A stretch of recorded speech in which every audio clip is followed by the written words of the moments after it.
welcome to the Krav Maga Worldwide Podcast. I'm one of your hosts, Joel Ellenbecker, and I'm joined here with CJ Kirk.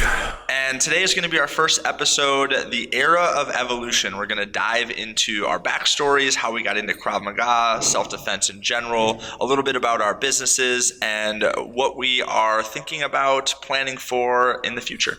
All right, so first off, we want to just dive into our backstories a little bit. Okay, so CJ, what got you started or interested in Krav Maga? Yeah, that's a good question. Let's see. I was in my 20s. I was doing jiu-jitsu back after UFC 1 when everyone was like, oh, look at what Always Gracie did. I was doing Kung Fu as well, which I thought was super cool. And I was at a dinner one Sunday evening, a little bit later, in Houston, over off a street called Montrose. I walked into the parking lot with two other people, and we were robbed at gunpoint. The gun was held on me the whole time. The guy walked up. He said, "Wallets, wallets, wallets. Let's make this quick." I kind of heard in his voice, like, "Yeah, I don't think this guy wants to be here." And so I said, "Be cool. We're going to get you out of here real fast." I got the wallets in one purse, and as he ran off, someone in the party behind me said, "Like, go after him." And he spun around. He presented the pistol. For just a second, pointed at me, and then he looked at it, like he turned it in his hand and looked at it, and then ran to the getaway car. And at the time, I wasn't quite sure. Who knows? But at the time, I wasn't sure what he was doing. But I got two things from that. One is there was a potential for him to have misfired the pistol, right? Because when people misfire handguns, they typically like turn them in their hand and look at them like, what's going on with this? But the other thing was I realized I had been engaging in a fantasy about what martial arts needed to do for me, right? And so I was never going to be a fighter. I didn't really care about that. And I realized I had to find something that addressed real world threats, that addressed weapons. And after a few months, I stumbled across Krav Maga. And that's the rest is history, as they say. So in your other training, jiu-jitsu and kung fu and stuff like that, had you ever thought about, trained on, had been presented weapon defenses in general? I never had been presented weapon defenses. It was crazy, as I never even thought about it. I was so consumed by that that ideology, if that's a word we can use. Look at what you don't know. Look at all the cool stuff. It never even dawned on me. I was pretty embarrassed about that. By the time I was thinking back on that post being robbed at gunpoint, I thought, what in the world was I thinking? Yeah. I think what's really interesting, and also part of what drew me into Krav Maga, is the focus on real world, realistic situations, scenarios, attacks, things that actually happen that we have to be dealt with. So what happened after you found Krav Maga? Well, I wanted to know everything, so I went to instructor school, and they told me after I graduated sort of the first phase of instructor school, that I had to start instructing, and I had no plans to do that. But I was so impressed by the way that Krav Maga was built, by the principle-based approach, and the things that I saw at that time, the National Training Center in Los Angeles. I felt like I've got to do this, and so I started training other people as an instructor out of a desire to know more about Krav Maga and stay in that program. It was all sort of incidental at the time. That's another thing that I think is unique. That was also really interesting for me with my experience with Krav Maga is the in-depth immersion into Krav and into teaching. And that was, I think I heard you in the past say you attended a seminar, and then after that you went into this phase, this immersion. What do you think immersion training does for practitioners and instructors? Well, I think anytime you want to learn something, you have to immerse yourself in what you're learning. And part of that is there's really three phases to becoming professional grade at anything, at least according to Daniel Coyle and the Talent Code, which is an amazing book. The first is this idea of ignition, which is that you've created or had an experience where you really want to be like somebody else. And that was being robbed at gunpoint for you. Yeah, it was. Yeah, for sure. The second piece is deep practice, and that's part of the immersion process where you go in, you go slow to go fast, and you do it over and over and over again. You spend a lot of time, even during a condensed period, say 8 or 9 days, 10 or 12 hours a day. And the last piece is masterful coaching. And I think the thing that Krav Maga Worldwide offered that was so powerful was this masterful coaching piece, where early on we had access to Darren Levine, who's our U.S. chief instructor and holds the founder's diploma in Krav Maga. I would just tell everybody, I think there is, no matter what you want to learn, I think if you immerse yourself in it, you can learn almost anything in a very short period of time, at least the base, at least the foundation. Yeah, that's really interesting. And we've had lots of conversations, and I know there's a lot more to your story that we can kind of continue to unpack as we go through more episodes and have more conversations together.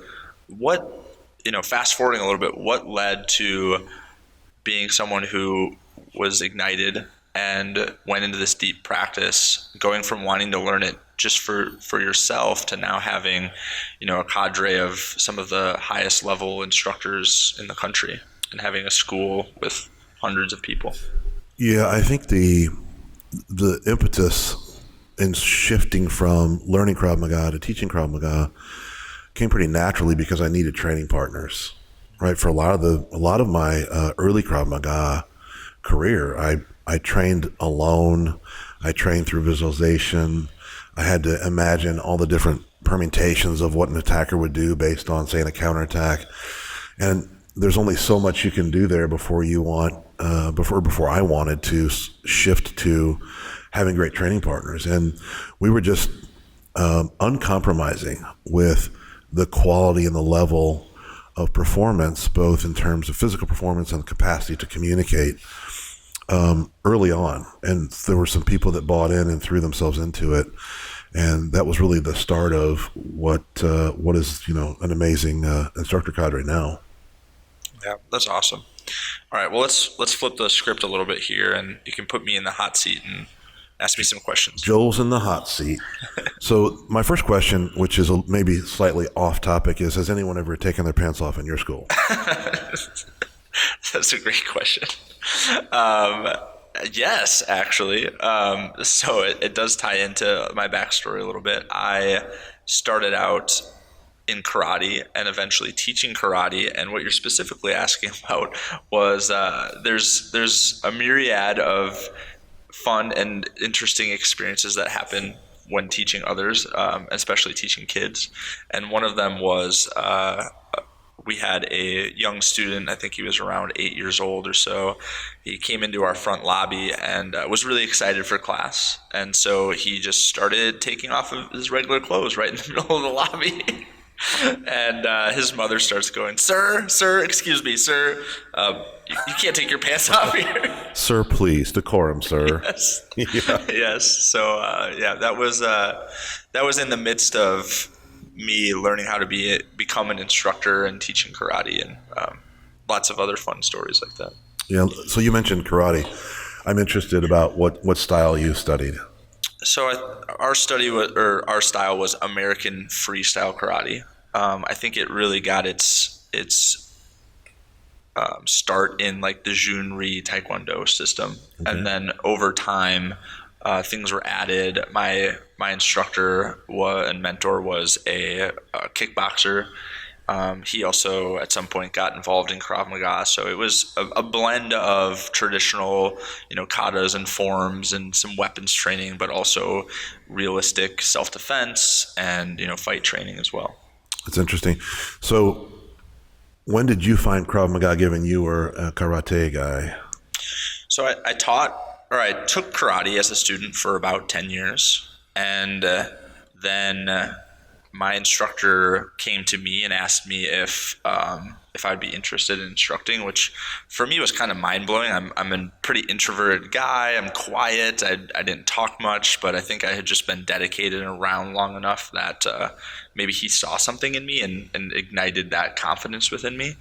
And around the time that I was asked to become an instructor, within a few short years after that, he was looking to expand and grow his studio and wanted to add another training room, and had done Krav Maga 5 or 10 years previously, and was like, hey, even though we're in a small town, in a small city, there's still violent crimes. There's still things that I'm seeing. He was a police officer at the time.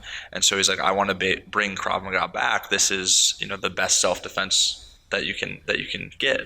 So I think it was around 2011 when we were going to do that. And that's when I went out for my first immersive instructor experience. That's interesting. So how would you juxtapose karate when thinking about Krav Maga? Like what are the differences, and where have you gravitated to lately? Yeah. Well, when I first did Krav Maga, we did a couple training sessions of the techniques of Krav Maga and the drills, which I think are really, really unique and what really sets Krav Maga apart. And I remember thinking to myself, like, this is literally everything that I love about karate and gets rid of all the stuff that I'm not too fond of, or that I don't find as useful. I think everything in karate and in the martial arts really set me up. Like, I learned extremely valuable life skills early on as a young kid, and the body control and awareness that I gained from doing things like katas and forms like that, I think really set me up to be able to learn Krav Maga. However, I also think that the self-defense and the focus and emphasis on realism, kind of like what you explained with being robbed at gunpoint, and knowing that I was learning and gaining skills that I could actually use to protect me or the ones that I cared about, I think that was what really drew me in towards Krav Maga more. I think that's cool. I know you also just completed your 3rd degree black belt test this last weekend. Congratulations on that. Thank you. You did a great job. I'm interested though, because you also do jiu-jitsu. That's correct? Yes, that's correct. Tell me about jiu-jitsu. Yeah. After I got my black belt in Krav Maga, actually way before that, I had always been interested in jiu-jitsu. One of my karate instructors had went and learned jiu-jitsu and would come back and show me some techniques, and we would roll and do things like that. And I wrestled a little bit in middle school. So I think the challenge and the learning and excitement that I get from jiu-jitsu is a fun way, as a hobby for me. And I also like the context that I gain and understanding ground fighting at like a deeper level. I think for me, it's fun. It's a hobby. It's an exciting sport. It's definitely really popular. It's a great way to meet people and share experiences. And it also reminds me a lot of why, if I were in a real self-defense situation, why I wouldn't be on the ground. Actually one of the only times that I was ever in a fight or a real situation, I was at a skate park as a young kid, and I was a rollerblader, not a skateboarder. And I was on rollerblades with one headphone in, and I was walking towards the skate park, and there was words exchanged, some things happened, punches were thrown, and the next thing I knew, I got speared in the back on my rollerblades, and I was put down on the ground. So I have rollerblades and a headphone in, and there's 3 or 4 people just kicking me while I'm on the ground. Skateboarders. Yes, they were skateboarders, yes. And I remember thinking actually to myself in that moment, like, there's actually nothing, at the time I was like a 3rd degree black belt in karate, there's nothing I've learned in karate that is helping me right now. Yeah. And that's getting me out of this situation. Whereas in level 1 Krav Maga, I remember when I first did Krav Maga, learning back position and movement and kicks on the ground. I was like, wow, like this actually would have helped me there. The only thing that stopped everything was some girls that were around the skate park just threatening to call the police, and then them scattering off. So never go to a skate park with rollerblades. Is that the lesson? Yeah, maybe don't be a rollerblader. I don't know. Yeah. Sorry, rollerbladers. Skateboarders rule. Well, tell me more about your school. Tell me more about how you got started instructing. Give me the origin story. Yeah, so after I had been a karate instructor a few years, I went out to Phase A, which is the first immersion experience for Krav Maga Worldwide's instructor program. And around that time, I had also been doing full contact kickboxing. And I was in really great shape, went to this course, it kicked my butt, and I had a lot of fun, and I learned a lot. And from that point forward, I felt more called and pulled towards teaching and developing my skills as an instructor. So like I had said earlier, I was a student for 10 years, and then the next phase is I was an instructor for 10 years. And I was teaching kids anywhere from 4, adults, all the way to 7 years and older. And I was teaching 5 to 6 days a week, 5 to 6 hours a night. So in that 10 years, I racked up well over 10,000 hours of teaching. And I was really enjoying doing martial arts, teaching martial arts. And then I got my black belt in Krav Maga, and I was kind of at this place after getting married and getting my black belt of, what's next, starting to think about a family and where I wanted to go. And it seemed obvious to me that this time investment of learning how to do martial arts, learning how to teach martial arts was probably going to be the next step for me, and turning that into some sort of business. So I went to my instructor at the time and asked him, what are some different options? What are some things that we can do? And long story short, we ended up settling on, he sold me the Krav Maga program. So I was already the main instructor for this program. We had about 50 students at the time, and he let me start renting space in his karate dojo and running my own business out of his business, which was a really great starting point for me. That's really interesting. Let's pep it up a little bit. Tell me something that no one knows about you or about your business that's shocking. I don't know if there's anything that no one knows. Maybe something that not everyone knows that I shared earlier was so after about a year of us being in that karate dojo and renting space there, it was just time for us to move out and get our own space. We had grown, we had doubled in size. We had over 100 members at this point, and we needed to find our own space, and we needed to fund that space. So while I was instructing for the 10 years, I had started to build up a little bit of a rental portfolio. And in order to, get all the equipment and to get into our new space, Tamara and I sold our rentals, and we just went all in basically on our dream. That's amazing. So you went all in on your dream, which I think a lot of people don't achieve their dreams, not because there's not a path forward or there's daylight somewhere. It's because what it requires is to burn your boats, right? Mm-hmm. When you get to land, you burn your boats. You can't go back. Yes. I think there's so many times I look back on when I looked at Carrie and my wife and said, I don't, I'm not sure we're going to make it. Yeah. I'm not sure. We'll talk about that maybe in other podcasts. But if you have a dream, the first thing you have to do is be capable, right? Yeah. You can't just go, well, I have a dream. Let me just go for it. So you sold a portfolio of residential mm-hmm. and a kidney, and right? Yes. Tamara, was it your kidney? How much did you get for the kidney? No kidney.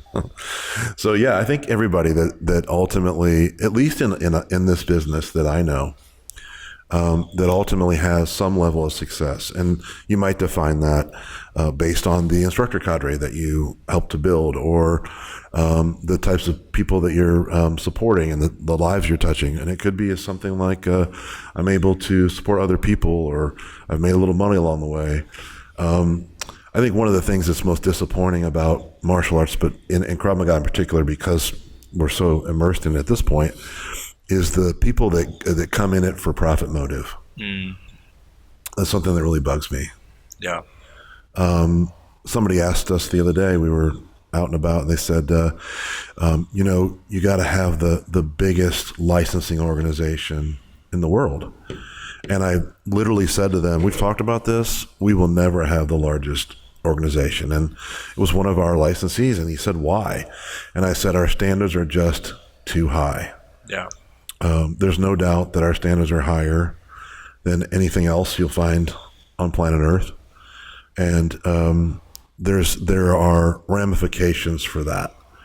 And because we don't put profit first, because we've got more important things to worry about, like people's lives, Yeah. will never be the biggest.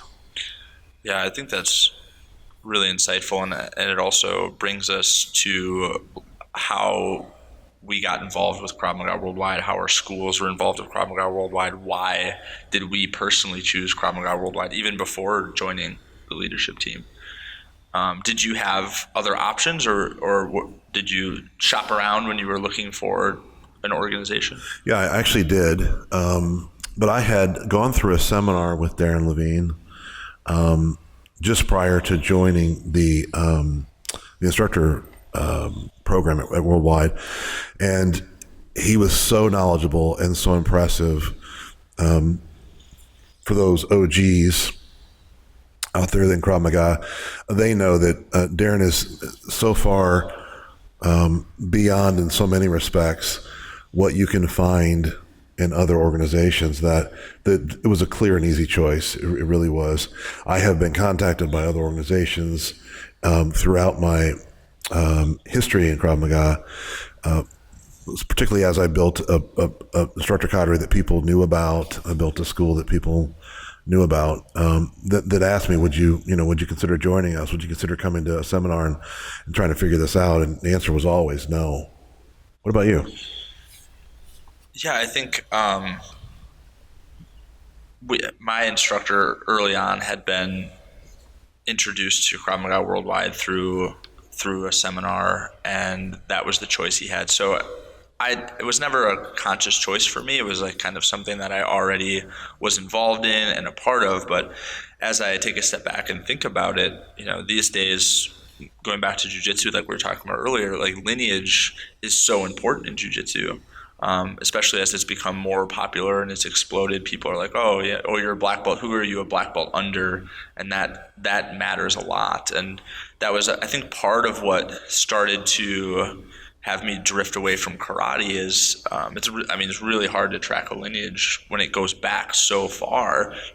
Where did this come from? Who are we learning it from? Why are we doing the things that we're doing? And as I look at it now, being a part of Krav Maga Worldwide and knowing that Darren trained directly with Emi, the founder of Krav Maga, and Darren passed that knowledge on to the leaders of Krav Maga Worldwide, and that we're connected to that source of knowledge, I think is really powerful for me, and it helps me to know that the things that I'm doing are authentic and effective and purposeful. I like that. I think a lot of people don't know that Emi grew up with a father who was a policeman. He was a boxer. He was a athletic guy. He was a gymnast. He learned the police holds from his father, and he was a pretty prolific wrestler. And when he was fighting for Jews just before World War II really broke out, sort of as sort of the neo-Nazi or the Nazi, the Nazi sort of ideology was spreading in Europe. I think one of the things he figured out was like the things that I know and the things I've been trained in are not sufficient to deal with, three thugs in an alley. And so because he had that kind of experience where I'm sure he was consumed by this situation, right? I have to protect my neighborhood, my neighbors and my family. At the same time, I've got to protect my own life, and to shift into that kind of like deep biological need to figure this out is really where the power of Krav Maga has come from. It's from that being immersed in that crucible of violence and having Emi work through, how am I going to save my life? How am I going to save my neighbors? And in a way that demanded he find an answer, right? Bringing all of his resources together to figure this out. And that's why we say lineage or pedigree matters most. The closer you are to the source, the more that you understand why you're doing what you're doing, the more that you can connect the movements together and understand the system as a whole, why the system first mentality is paramount.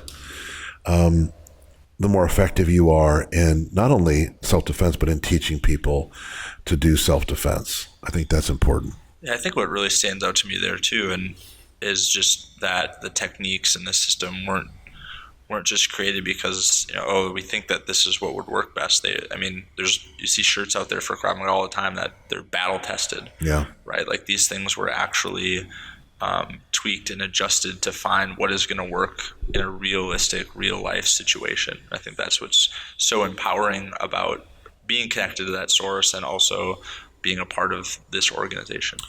Yeah, one of the things I noticed in the third degree test this last weekend, and also just in other tests and with other students, is they're not recognizing in some cases that they have this wealth of knowledge through Darren and through people who have studied Darren. And what he does is study Krav Maga. Yeah. And this idea, no matter what kind of martial arts you're in, this idea that someone's teaching you is all wrong. I mean, no one can teach you. You have to learn it, right? In other words, they can't do it for you. They can't imbue you with some kind of power. You really have to attack, in some respects, the learning process. And one of the things that I found early on, when I would have access to Darren for short periods of time during these immersive experiences, I realized I've got to figure out a way to really understand what he's doing and why he's doing it. So obviously I paid close attention. I found a way to do shorthand notes, sort of a language on my own. And one of the things I started working on was a process for noticing. How can I watch something? How can I notice something? And in noticing it, garner, the bulk of the information very, very quickly. And for people that are out there doing martial arts or doing Krav Maga, you've got to do these kind of things. You've got to teach yourself a language you can take notes with quickly. You have to find a process that allows you to really understand what you're watching. Because when people say notice, I think what they think is, well, did you notice that? Kind of like, was your memory good from a couple minutes ago? Sure. Or did you glance that way? And making that an intentional process is really powerful in terms of learning to educate yourself and learn something very, very quickly. And when you have access to a source like Darren, who has Amy's black belt, it's not an accident, right? Amy gave him his black belt. I think it's paramount that people take that opportunity and make the most of it. Yeah, I agree. It kind of brings me to something that I've heard you say a few times. It's like rent to own. Yeah. Or you were saying, it's like not like someone can do it for you. It's Darren or you or Kelly or these leaders in Krav Maga Worldwide have the knowledge. They've spent the time studying and learning and noticing to obtain this, and then they're giving it or sharing it with us. But if we don't take the time and really attack it, like you were saying, then it's just going to go in one ear and out the other. Yeah, I even would go so far as to say when you're presented with information, you're really renting someone else's version of whether this is going to work or not. And so the other thing we always say is prove it to yourself, right? Once you have this, once you're renting information, you got to find a way to prove it to yourself. You certainly aren't going to do a knife threat to your throat defense in the street if you don't own that response, right? If there are questions, that's right. So yeah, this is really, I think, in some ways, as we talk about this, as we go through Krav Maga, it's a microcosm for life, right? How should you live your life? How should you notice things? What do you do with information? How do you attack opportunities? It's really the same. It's about learning. It's about moving forward. It's about supporting people. It's about being, in some respects, the best version of yourself that you can be. Yeah, and I think we could do a whole episode just on the principles of Krav Maga, and then also how the principles can be applied to business, relationships, life, challenges, opportunities. I know that once I started to learn and understand the principles, I can look back and be like, oh, that's how I got my school, or that's how I helped develop these instructors, is taking those principles and then applying them to other places, not just self-defense. Yeah, I mean, if you take the principles of Krav Maga, you could literally write a business management book, right? Yeah. And I've talked to Darren about that through the years, and it's something we've had our eye on for a while, is really understanding that life and operating in life is a principle-based approach, right? Yeah. It's not something you can just plan out, pre-plan. It's not something where you have rote responses. You have to have a set of principles that allow you to navigate adversity. And that's really what Krav Maga is. You're navigating adversity in the form of violence, and you're using a set of principles that have proven worthy of life and worthy of saving life. And that's what it is. If you don't see the connection between the way you learn, approach, and understand Krav Maga and life in general, there's more there. And I think one thing that's really exciting about this podcast, about the new direction for Krav Maga Worldwide, like us coming together, is our shared love and passion for self-defense and for Krav Maga, and then also our unique experiences. I mean, just starting with where our schools are located. For those who don't know, where is your school? What's the name of it? Yeah, we're in Houston, Texas. And you're in Neenah, Wisconsin. Neenah. So what's the population in Houston, roughly? It's, a greater Houston area is 6-7 million people. And then we're in Wisconsin. Our area, our actual town is about 30,000 people. We're kind of sandwiched in a couple of other slightly bigger towns, but I think that's just a metaphor for this can work and be useful and valuable everywhere in the world, big or small. What is the thing you say for Krav Maga? Oh, Krav Maga is for men and women, big and tall, short and small, yeah, right? I love that. That's cool. Yeah. Well, I people don't know, I'm subtly trying to get you guys out of Neenah because you're too big a talent and too big of a group of a dynamic duo between you and Tamara to be where there are 30,000 people. You gotta spread your wings more and touch more lives. But that's another episode, right? Yeah, I appreciate that. So what about Krav Maga Houston, about the programs and the school? What do you think made it a success and helped change so many lives? That's a great question. And we kind of talked about it a little bit around our 20th anniversary, which was about 5 or 6 years ago. And it was a question that was posed. And as I thought about it, I thought, I never once thought about this primarily as something I did to make a living. It was always the quality and the standard. And people buy into that. And when you have a quality and you have a standard and people begin to buy in, there's this cycle of reinvestment in each other. And then other people see that, and there's these concentric circles that build around you. Like there's an instructor cadre, and then there are people that are want to be helpful in class. We call those people advocates now, student advocates. And then there are people that have been around a while and want to know more about other opportunities and how they can support the people in the community. And what grows out of it is a community of like-minded people from all walks of life. It's crazy. Yeah, all walks of life. But they share this one thing in common, and this one thing is so important, right? It's this: how do you save your life? How do you save your child's life? How do you save your spouse's life? Yeah. How do you help your neighbor? How do you confront fear? How do you learn to have courage?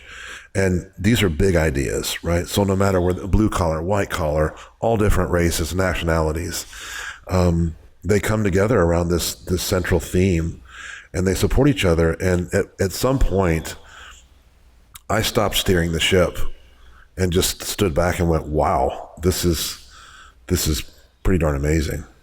Yeah, I've gotten a chance to meet some of your instructors and the team at Krav Maga Houston, and they're world class. I mean, I think, what did you say now? There's 5 third degree black belt instructors. I have 5 third degree black belt instructors that I've trained in. It's not just me, right? It's everyone jumps in and says, let me help you, right? We have 3 or 4 people that are about to test for their black belt, and the upper level people are available. I think they train once or twice a week outside of their regular training, and they'll ping me and say, can you come, on a Saturday and evaluate us? Yes. Well, what did you do last week? Oh, well, Trey was here, or Travis was here.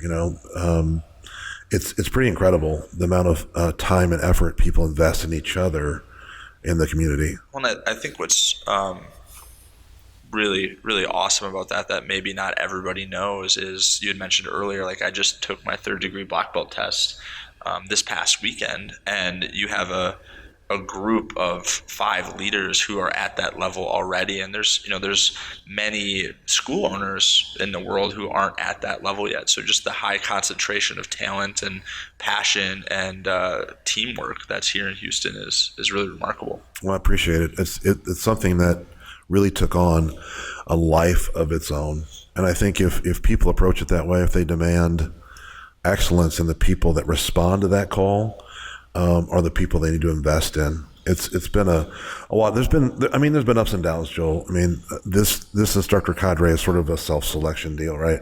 There have been people that didn't have the right integrity that have moved on, the right approach, people that were self-serving, and those people in the midst of this ethos that everybody else holds, they just don't last long, even though 1 or 2 of them have been talented, and they end up moving on. Yeah, I've seen a little bit of that myself. But a side note, for those who didn't catch it, he mentioned earlier, did you say it was your 20-year anniversary? We 6 years ago was our 20th anniversary. Yeah. And that video, I think it's maybe pinned on Krav Maga Houston's Facebook. Super powerful video. Take a moment to go watch that if you're listening after this. Really great video, just underlining the greater impact I think that Krav Maga has on people's lives. Yeah, awesome. Okay, before you ask me about Fortitude and that, what do you think would be one of the biggest challenges that you face at Krav Maga Houston?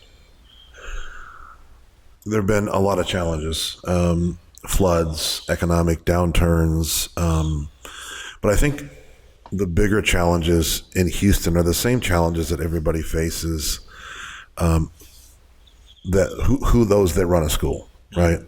And I think those things are really misunderstandings in the larger martial community, right? Like, oh, you got to do jiu-jitsu.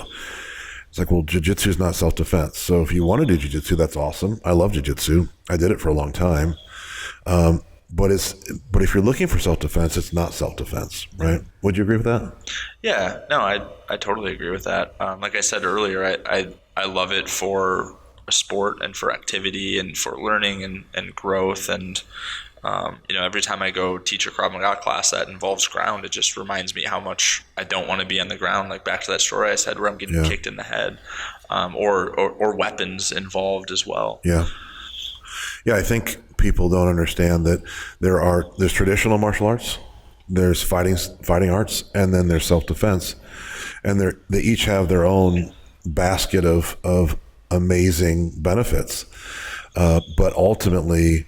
And like we do some ground fighting in Krav Maga. Yeah. We use jiu-jitsu. We just don't do jiu-jitsu. Yeah, it wouldn't be a complete system if we just said, "Oh, you're never going to be on the ground." I mean, right. I don't know the actual stat. There's a lot of stats out there where people are touting almost every fight's going to end up on the ground, and that may or may not be true. But I think it's relevant to address. And Krav Maga, I think, is sometimes seen as almost like the ER doctor of the martial arts or of self-defense. Like we have to have an answer for anything that could happen in real life.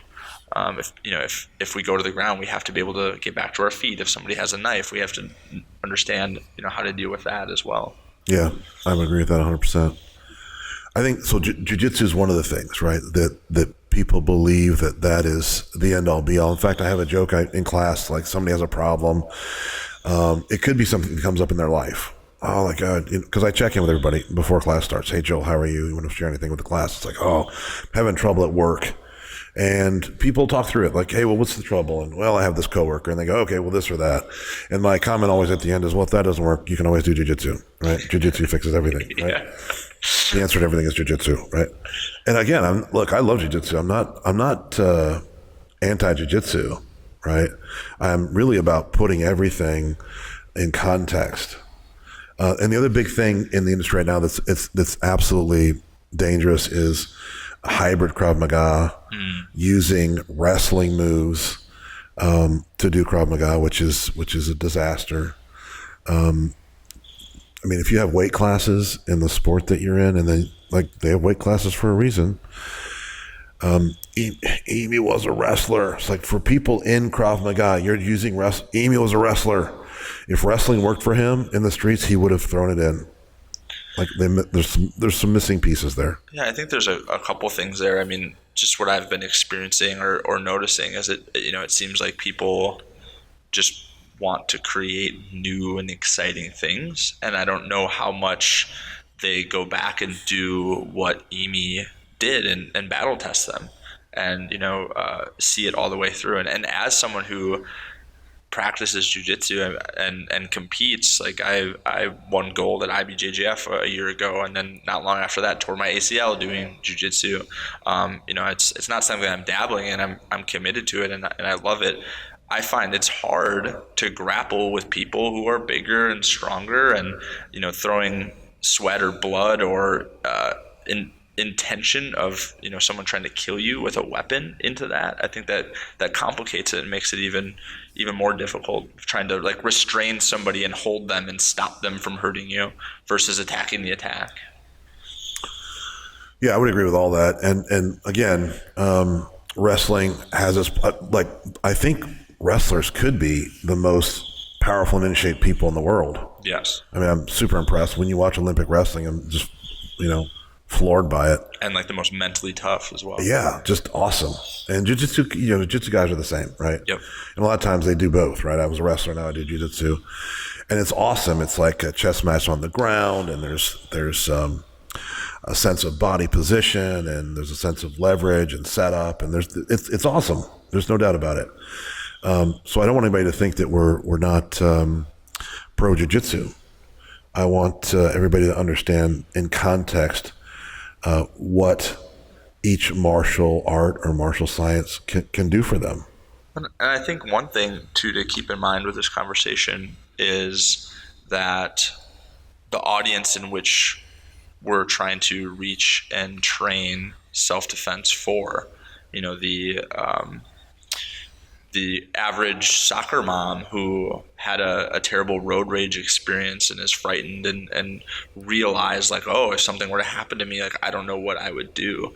And while wrestling and jiu-jitsu are great, they do take a long time to master and to get really good at. Like, people spend hours and hours and hours and years and years and years working on those things. And one thing that's always impressed me about a Krav Maga class is you can go to a Krav Maga class, learn a technique, and walk out feeling more confident, feeling more empowered, and feeling like if something like that were to happen, at least you have an idea of what to do now and maybe feel empowered to actually do it.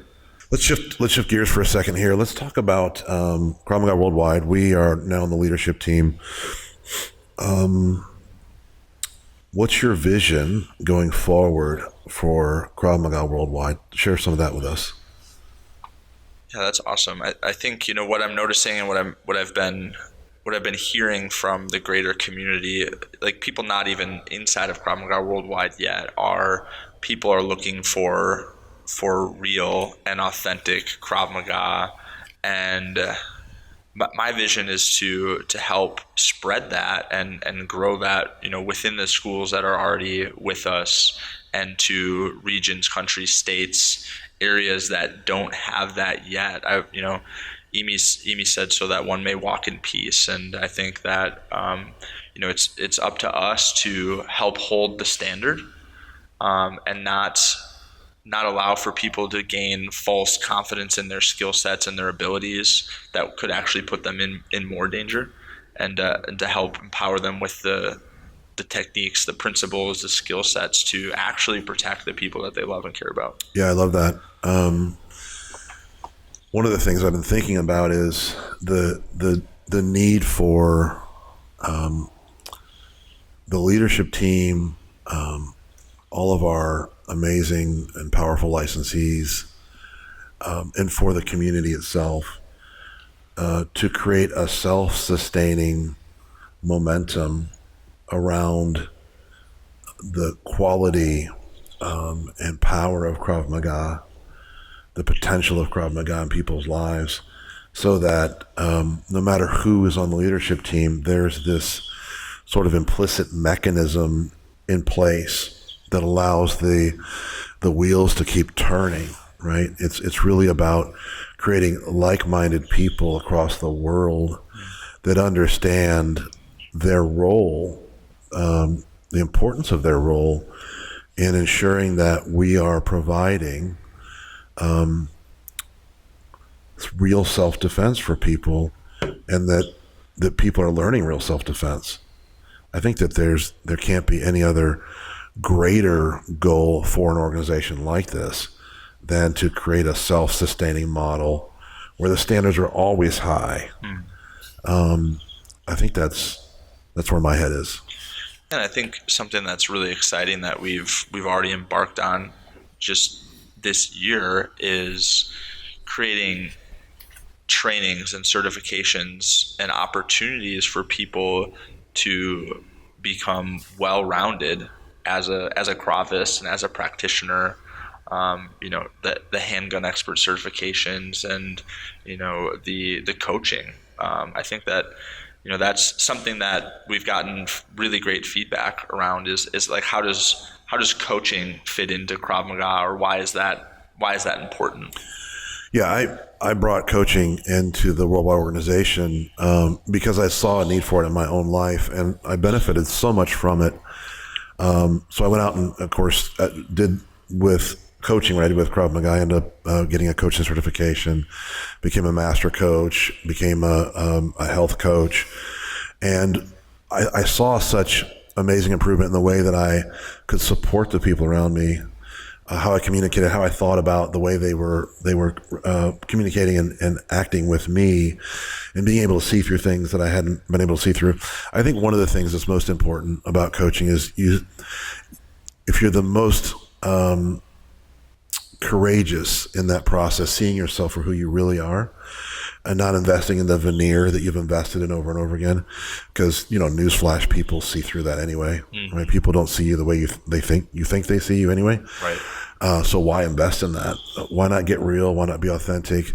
And why not learn to support people? And when we talked about this as we joined the leadership team, I mentioned I think Krav Maga instructors could really powerfully benefit from becoming coaches, performance coaches. And in our first cohort, I think the feedback we've gotten and the way that people have grown really exceeded my wildest expectations. Yeah, I think you had mentioned early on that there was a good opportunity for Krav Maga instructors to become coaches, and I think all of us, we don't know what we don't know, and we're not exposed to what we're not exposed to. And as soon as we started to share, or you started to share these tools for coaching with instructors, I mean, they were instantly talking about the impact that they were having on their students and the shifts and changes and the improvement that they were seeing in their businesses. And it's been really remarkable. I love it. We're planning for our second cohort. I think one of the things that we did that was important for licensees, we're both licensees as well, is trying to find ways to both bolster their capacity to lead and to teach, and also to monetize their skills at the same time, right? One of the things that we are focused on is, for school owners in particular, ensuring that they make a living doing what they're doing while adding skill sets that are powerfully important for their own community. And I think that the emphasis on that is so important. We had a call not too long ago, and people were saying, what's the point of the call? And it was really about trying to support licensees in a way with new skills that allows them to create super powerful value exchanges with their students in their community. Like, give way more than you're charging for, change lives, ensure that your school goes on, ensure that you can still pay the bills. I think that's something that is often left out of organizations like ours. The profit motive is there, and we'll show you how to make a profit, and it's usually this, boilerplate, boiler room, sort of like, this is how you sell. I have one group said, you take the person's license as if you're pretending to write their information for them, and then you put it on your clipboard, you do the tour, and you never give them their license back. I've actually seen that happen. Oh, wow. And it's like, well, we probably need to shift away from that. Right. because you don't really keep those people for long. That approach, I think, is something we don't want to teach. Yeah, it's not about tricking somebody into becoming a part of it. It's being able to show the value, demonstrate the value, and have them experience how it changes their lives. And I think that was a big part of what drew me to wanting to be part of the leadership team, is just seeing the opportunities to support others in making their dreams a reality. I think something that we share is that we both at one point taught Krav Maga part-time, and then made a transition to this as our full-time careers. And I think that only benefits the students. If the students can have instructors who are passionate and dedicated and who have devoted themselves fully to this, I think that helps the other instructors grow, and I think it helps the students become their best as well. I agree. Yeah. I think at one point we discussed all that, and I think in maybe another podcast we need to talk about the litany of challenges and obstacles that kind of popped up in our way as we made our way through part-time to full-time. Yeah. Just it's crazy and miraculous all at the same time. Agreed. So I think another thing that we're really starting to build with Krav Maga Worldwide as we've stepped into this leadership role is the connectedness of the community. The licensees and instructors having an opportunity to be able to communicate and chat and share their experiences with each other, I think is a reservoir and like a wealth of knowledge for them. And then also beginning to update technologies and being able to push out, curriculum updates or business updates in real time and faster, I think is something that I'm really excited about. Yeah, you and Tamara are doing a great job with that. If if you haven't been to KravMaga.com and seen the new website, and if you have, as a licensee, if you haven't been to the Discord, various channels, you gotta go see what's going on there in terms of creating opportunities for people to find things more quickly and to have access to more information. Technology is an awesome thing when you leverage it properly, and you guys are doing a great job with that. Thank you. I think even this podcast, a big part of why jiu-jitsu and other martial arts have been able to grow is because there are people advocating for them and explaining them and helping people to understand them. So I think it's really exciting to have this opportunity to sit down and talk about Krav Maga, learn about it, maybe in the future get some exciting guests on and hear their perspectives as well. Because then not only does it help us deepen our connection and knowledge of what we're doing and why we're doing it, but it can also help people understand the benefits of training in Krav Maga. Yeah, I think one of the things we could do is just have Rogan on as a guest and clear up his ignorance around Krav Maga. I think that would be helpful. Meredith, can you get Rogan on next week? She'd say yes. That's awesome. Well, what's next, Joel? What are we doing? What are we talking about here? I think that maybe just diving in. We've discussed it a little bit already, but just diving into our vision for what we want the next 12, 24 months to look like for Krav Maga students and licensees, or even just the landscape in general.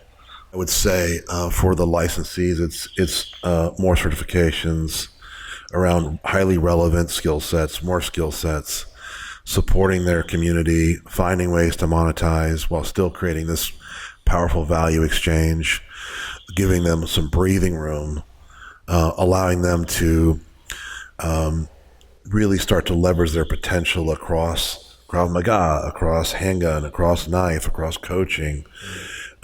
Developing new certifications with Darren and some of the people that he's close to, things like third-party protection, and putting some meat on the concept of awareness, right? Situational awareness. I think if we support people that way in our community, everything just feels exciting. Everything feels like it's brand new. It's Christmas Day again. Yeah. And I think that's what I want people to feel like. I feel like it's Christmas Day again, because that's what it felt like when we first started, right? Right. When we've talked about this, you brought this up this past weekend at the third Dan training is the three different buckets. There's a bucket of things that people know and that they're well versed in, and then there's a bucket of other things that need to be refined or tuned up or improved upon. Yeah. And then there's this whole other bucket, which is the one that really excites me, is the bucket of things that we don't know.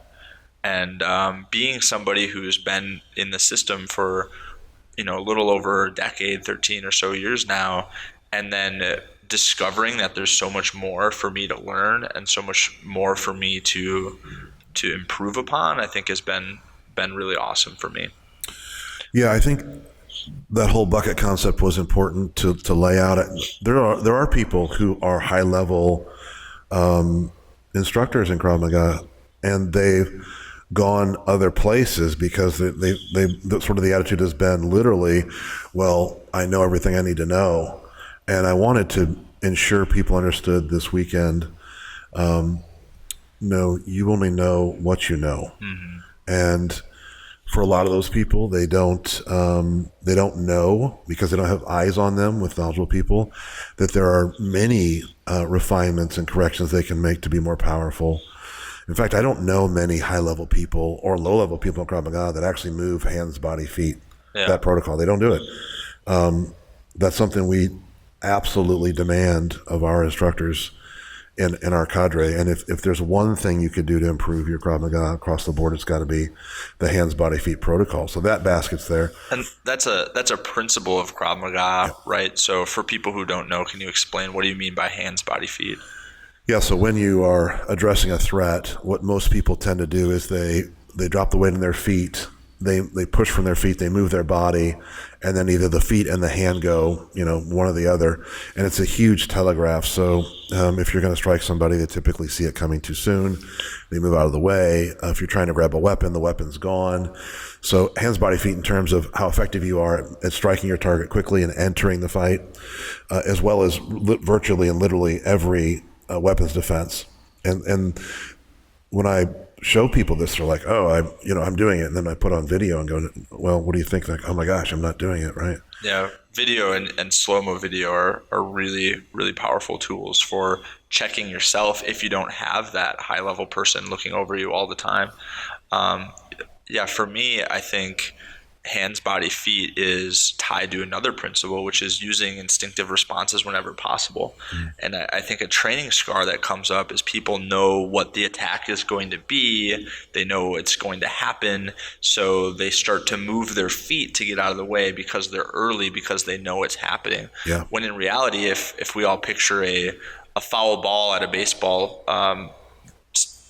game getting hit into the stands, and there's a staff shot or a picture taken, we'll probably see people who are standing, their hands are coming up and then they're starting to lean away, or people that are seated, like that's happening. And the last thing that happens when they're late or unexpected is that their feet move.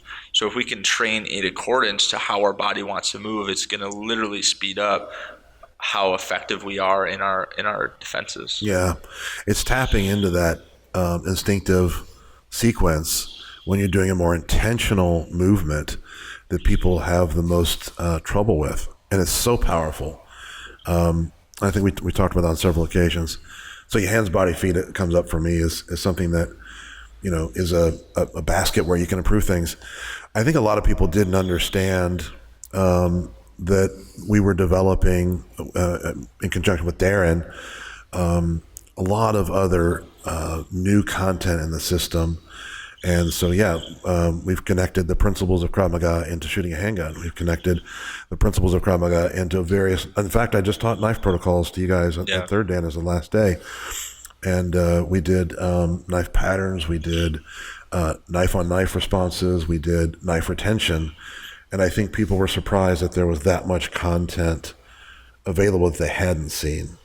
And what's most powerful for me is that it's not, let's make up or create new shiny objects just for the fun of learning new stuff. It's principle based. It actually feels like, even though it's new to me and it is exciting to learn new things, it feels like Krav Maga. It doesn't feel like I'm going off and doing some wrestling or some jiu-jitsu and putting that together and calling it Krav Maga. It's actual Krav Maga with these other things mixed in. Yeah, when I started designing that whole protocol, I wanted to use the Krav Maga essential movements as the base or the foundation for all of that, so that you're just doing Krav Maga. You just have a knife in your hand, and there's a very subtle differences. Would you agree with that, subtle differences? Yeah, very subtle. And the Krav Maga essential movements could be an entire podcast episode of its own. And how keeping things simple and effective can speed up the learning for students and make it so that they can use these things in real time. What else, Joel? Well, I've really enjoyed getting the chance to just talk about Krav Maga and our vision and where we're headed and what's next. And I think that we have lots of awesome ideas for more episodes that popped up just in this conversation. And I think it'd also be great to hear from our students, our licensees, instructors, potential listeners here on what things they would like to hear us talk about, what types of episodes or content that they would like to see. Our goal is just to spread more awareness about Krav and self-defense and reality-based training in general. Yeah, that's awesome. Maybe we could invite them to send some questions in. I'd love to somebody throw me a few curveballs. I'd love to address really whatever is on anybody's mind would be cool. I'd love that. Yeah, I think that'd be great. And our intention is to have this podcast available on anywhere you can find podcasts. And if you're looking for more information about Krav Maga, you can find us on KravMaga.com or Kravology.com. Oh, Kravology, yeah, that's one of our assets. Yeah, great resources and information there. And CJ, it was a pleasure. Yeah, always remember to keep your pants on. Keep your pants on. Keep your pants on. Thank you for listening to the Krav Maga Worldwide Podcast. To access additional resources, read show transcripts, or to submit your questions and topic suggestions for future episodes, visit KravMaga.com/podcast.